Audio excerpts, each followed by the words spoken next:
la demande du gouvernement camerounais, l'Union européenne va continuer à appuyer la filière banane jusqu'en 2022. Initialement implantée pour une période de 7 ans allant de 2013 à 2020, ces mesures d'accompagnement ont été prorogées de 2 ans. Ainsi, les entreprises concernées disposent de 2 années de plus pour achever leurs actions engagées en vue d'améliorer la productivité des plantations et améliorer la compétitivité de la filière. À en croire l'Union européenne, cette prorogation vise à appuyer les entreprises de la filière banane fragilisées par les conséquences économiques du coronavirus, d'une part, et d'autre part, par l'impact de la situation sécuritaire dans le nord-ouest et le sud-ouest anglophone du Cameroun. Ces 2 régions, qui sont en proie à des revendications séparatistes depuis octobre 2016, abritent la majorité des plantations de bananes du pays. Notons que le Cameroun est le premier bénéficiaire du programme Mesures d'accompagnement banane de l'Union européenne avec une enveloppe estimée à 31,6 milliards de francs CFA. L'objectif de cette subvention est la contribution de la croissance économique à la réduction de la pauvreté dans les régions productrices de bananes, à la création d'emplois décents, à la production de recettes fiscales et à l'amélioration de la balance commerciale du pays.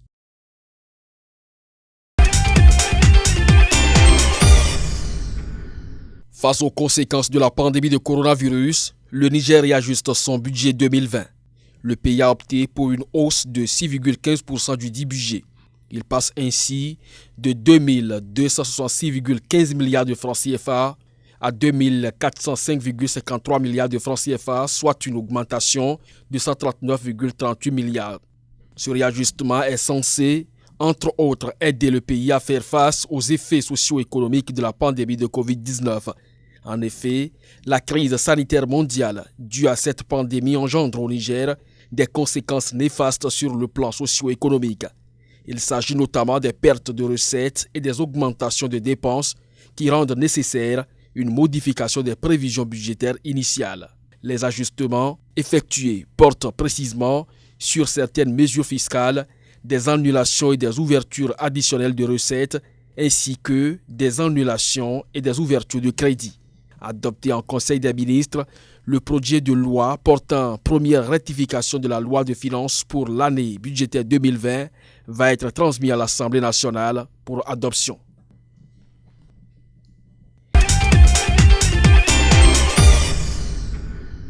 En raison de la paralysie de l'industrie du voyage née des restrictions de voyage liées au Covid-19, le secteur du tourisme pourrait perdre jusqu'à 1,1 milliard de dollars au Zimbabwe.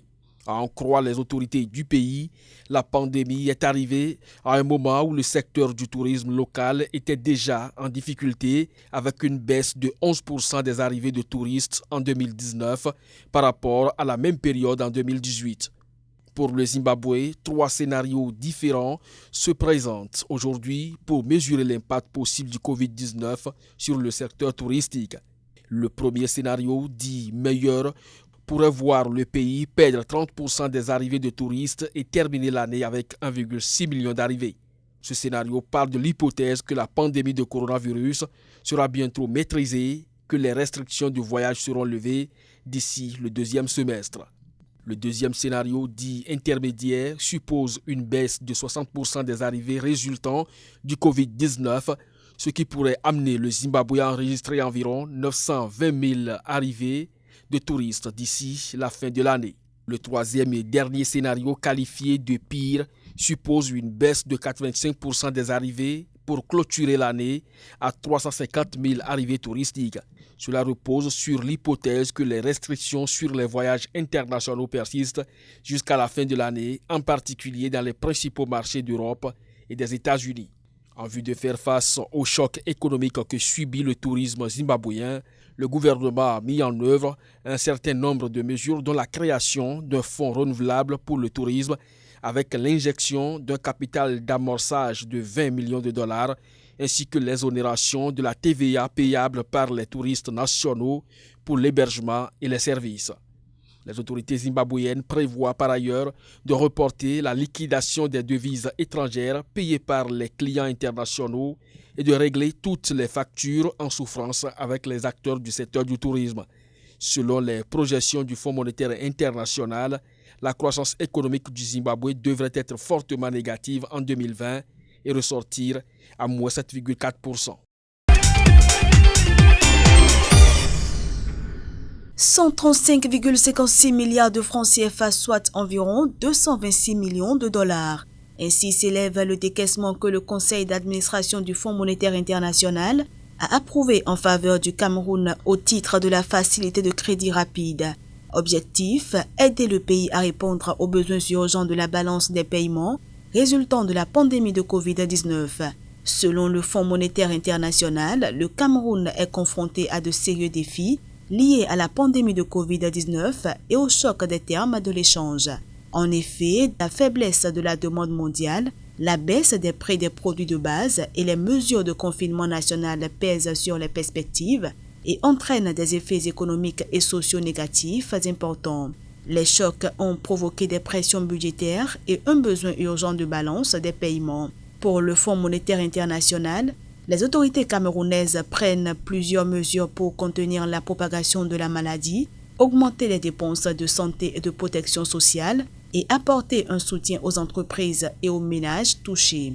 Cependant, en raison d'une détérioration importante des perspectives macroéconomiques et d'un affaiblissement de la situation budgétaire, entraîné par la baisse des recettes associées à des dépenses directes de santé et sociales supplémentaires, des besoins urgents de financement extérieur et budgétaire sont apparus. Ainsi donc, l'appui du Fonds monétaire international contribuera à combler les besoins extérieurs immédiats et à préserver l'espace budgétaire nécessaire aux dépenses de santé essentielles liées au Covid-19. Il devrait également contribuer à catalyser un soutien supplémentaire des donateurs. Notons que la facilité de crédit rapide est un instrument du Fonds monétaire international assorti d'un taux d'intérêt nul. Elle permet aux pays à faible revenu qui se heurtent à un problème immédiat de balance de paiement d'obtenir un prêt remboursable sur une période de 10 ans.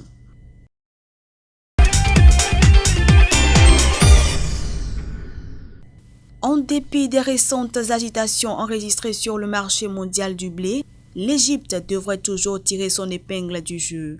C'est ce qu'estiment certains analystes du marché.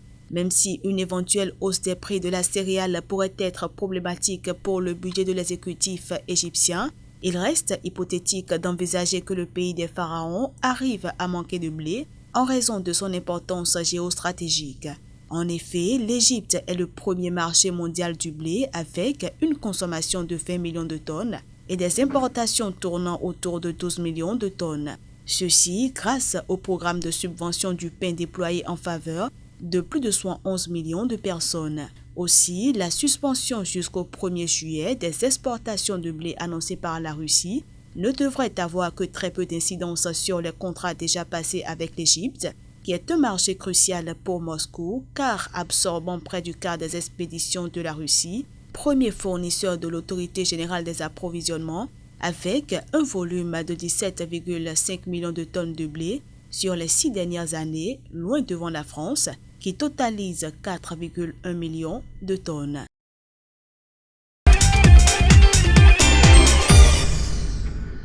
Pour sa deuxième émission de bons sociaux Covid-19 sur le marché des titres publics de l'Union économique et monétaire ouest-africaine, la Côte d'Ivoire a fait grande impression. Le pays a recueilli auprès des investisseurs 611,751 milliards de francs CFA, soit environ 1 milliard de dollars, alors qu'il ne sollicitait que 180 milliards de francs CFA.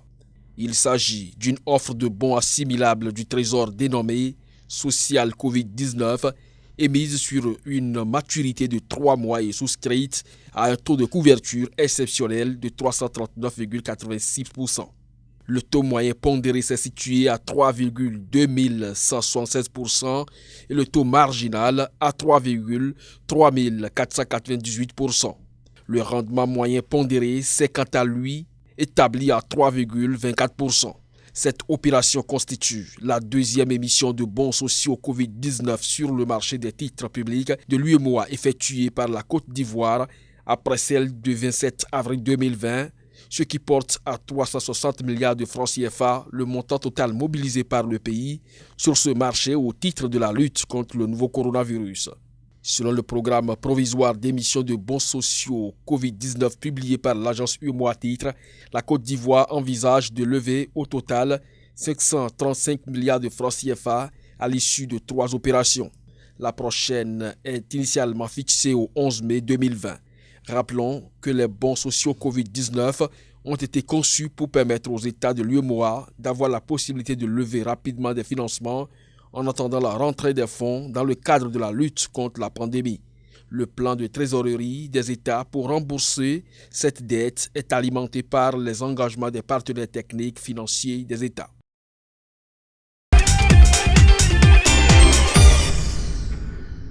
Face aux conséquences économiques de la pandémie de coronavirus, le Zimbabwe opte pour un plan de sauvetage économique de 49,7 millions de dollars. Cette enveloppe, qui représente 9% du produit intérieur brut du pays et 28,6% du budget national 2020, va permettre notamment de venir en aide aux micro, petites et moyennes entreprises et celles du secteur informel à hauteur de 500 millions de dollars. Environ 8,2 millions de dollars seront par ailleurs consacrés à l'accroissement de la production dans tous les secteurs de l'économie en réponse aux effets néfastes du Covid-19. En outre, 2,7 millions de dollars seront mis à la disposition du secteur de la santé et de la sécurité sociale pour équiper les établissements sanitaires et allouer une subvention financière aux personnes vulnérables. Enfin, ce plan de riposte du Zimbabwe va affecter 16,5 millions de dollars au secteur de l'agriculture qui est confronté au problème de sécheresse responsable d'un énorme déficit alimentaire dans le pays. D'après les projections du Fonds monétaire international, la croissance économique du Zimbabwe devrait être fortement négative et ressortir à moins 7,4% sous l'effet du Covid-19, au-delà du taux de moins 8,3% enregistré en 2019. Le pays n'est pas éligible au financement de prêteurs multilatéraux comme le FMI, la Banque mondiale et la BAD.